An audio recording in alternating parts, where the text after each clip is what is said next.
Welcome back to Starting Lineup. From the PVL, we move to the UAAP Women's Volleyball Tournament and we welcome our new analysts on the show, Erika Raagas, Erin Pangilinan, and Chiara Permentilla. Welcome to the show, ladies. Yeah.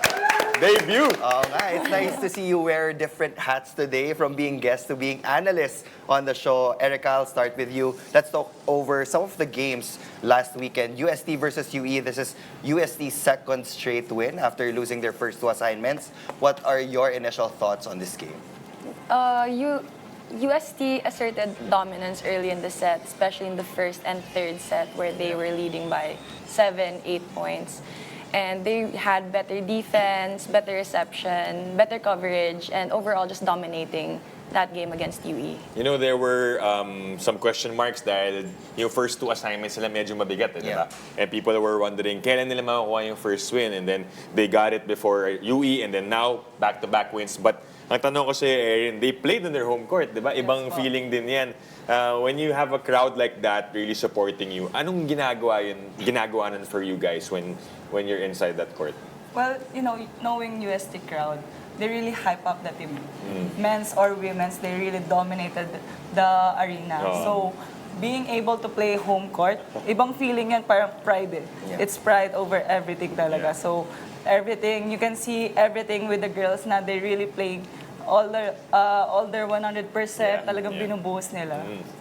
Kalaban mo na nga yung 6 sa kabilang side of net. Tapos meron pang mga chance ng gooste sa likuran. Chiara, meron bang nag-stand out sa'yo? Do you want to focus on a single player on the UST side that really impressed you? I think Carvalho talaga, yung leadership niya inside the court and how she set the tone during the game. Kasi nga, as mentioned ni Air, sobrang dominant talaga nila. But nangyari yun kasi team effort talaga, like nag-start siya sa hard serves nila, forcing UE to make out-of-system plays na hindi nila na-convert into points, and easy balls na lang yung napupunta sa UST. So, ang daming choices ni Carvalho in terms of distribution ng sets, and sobrang happy lang kasi the spikers talagang sobrang, alam mo, kahit kanino niya ibigay, talagang papatayin nila yung bola. Confidence booster yan for Cassie Carvalho. As we mentioned, slow start for UST, but back-to-back wins for UE. They've showed signs of life, di ba? Nakakuha sila ng set, but hopefully they get them moving forward. Okay, pag-usapan natin yung isang laban na mas maraming time kasi mahaba yung game na yun, Neil. And we covered that. It was a 5-setter reverse sweep. Erika, I'm sure you saw clips of that. Talk to us about what you saw in that game between NU and UP. UP just really showed that no lead is a comfortable lead. Despite being down the first 2 sets and losing their game against LaSalle, they were able to come back in the match and eventually win it. Si Niña Itang standing out there, being the heart of the UP squad pala. Yeah. Erin, I want to talk to you about NU. Siyempre, galing ka doon. Pasuntabi. But I want to get your POV as a middle blocker as well, because the first 2 sets, NU was cruising.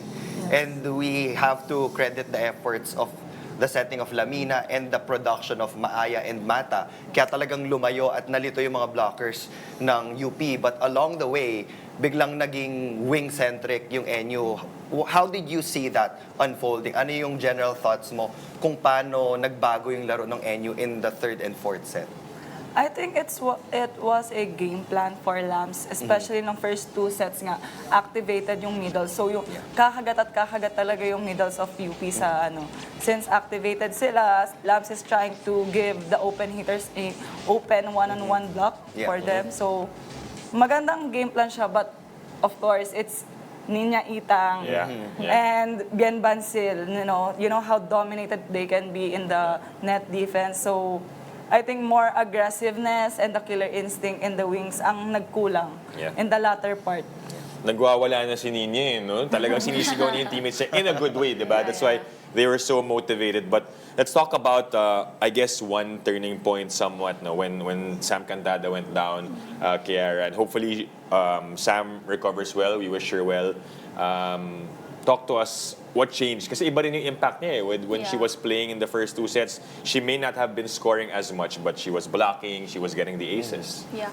Well, siguro naging challenge siya for the other players to step up also. Kasi diba, knowing Cantada, she's been POG ng ilang games 2 na. times, yeah. Like lagi siyang double digits yung performance niya. So, I think more on responsibility also sa iba na akuin yung nawala since nga she's not only scoring pati ibang department nakakapagbigay siya ng contribution. So talagang step up sa iba and kailangan din nila talaga makahanap ng pangatlong tao pa bukod kay Alinsug and Panique to score. Yeah. That was actually a great win from UP, but a tough loss for NU. How do they bounce back from this kind of loss? As UAAP players, na-experience nyo din yung mga tough losses. Yeah. And there has to be that switch for you to be able to recover as quickly as possible. So in your eyes, what does NU need to do to be able to get back on track? I think NU is basically on the right track naman na kasi everyone was stepping up. Kahit sinong player i-field in nila, kaya mag-contribute to the team. May Dailisan ka pa, may Bombita ka pa. I think they just have to work on their composure more moving forward, especially during crucial moments in the game. Yeah, hindi pa nga napapasok masyado si Celine Marsh, di ba? Yeah. And Meron other pa. players. How about for UP? I mean, what does this do for the Fighting Maroons? Dahil ang medyo mahirap rin yung talo nila against LaSalle. They did not get any set. Pero ito, they bounced back in a big way. Ikaw, Erin, kung nasa UP team ka ngayon, knowing na natalo mo na naman yung defending champ, alam kong nag-NU ka, pero ilagay mo yung lugar mo sa side ng UP this time. What does that do for you?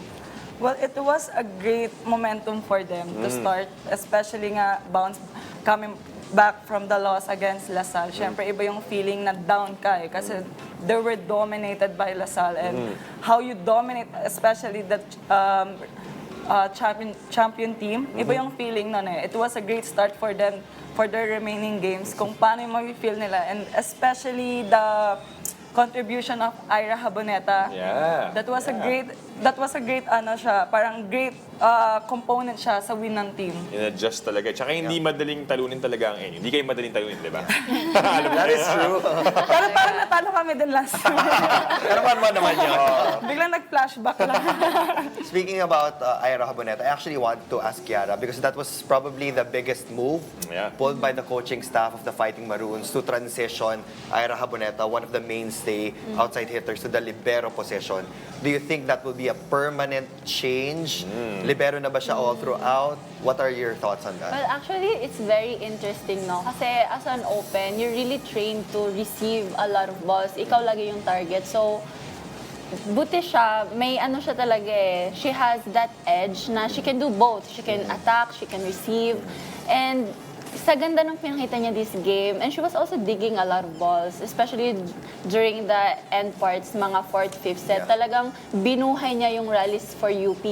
So, if maging permanent siya, why not? She can do it. And if not, she can attack again and spike those balls. Yeah, gugulatan na lang tayo ni Coach Fabio sa next game, no? Kung anong gagawin niya. But great insights, ladies. So, we need more, no? Ang dami natin nahuhugot from them, eh. So, more usapan tayo sa UAAP Volleyball after the break. You're still watching Starting Lineup.